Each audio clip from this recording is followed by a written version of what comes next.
Якби була Білорусія, то тут і господарство було б усе.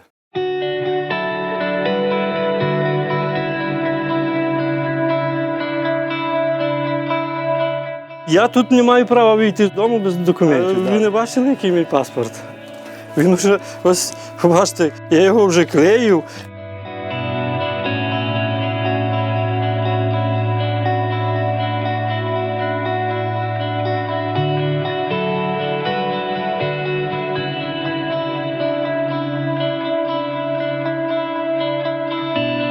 Більш різко стали виїжджати у 90-х роках також.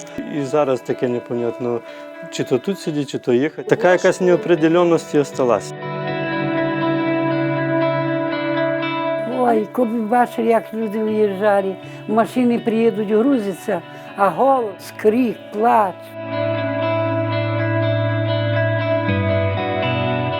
І приїхав додому і каже до мене, ти знаєш що, я туди не поїду, бо там уранові є шахти.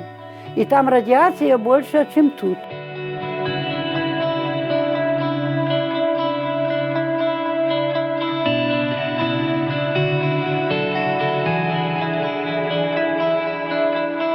От мені хоч у больницю треба, чим я поїду? Чим? Хіба там зверха є вертольот, давайте петлю за шию, да туди кинете.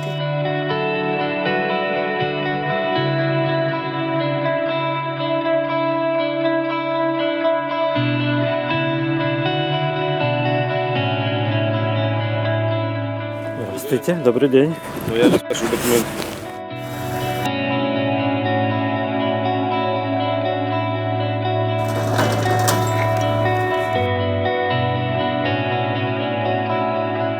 Я був без документів у нас на зупинці залізничній. Це до мене таке прикордонники в Овруч завезли як преступника, вели під конвоєм через таможню.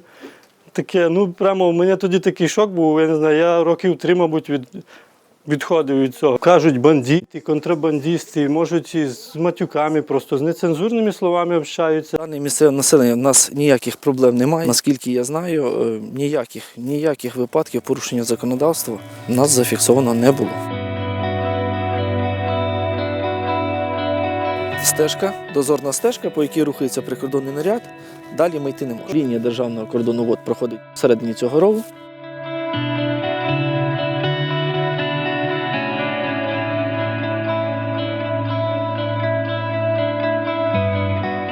Можливо, лося.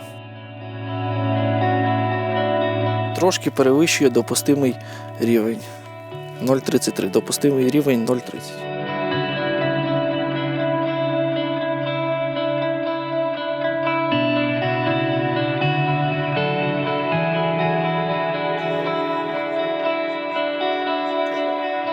Беларусь – страна больших возможностей. Якби була Білорусія, то тут і господарство було б усе. Не останавливайтесь на достигнутом.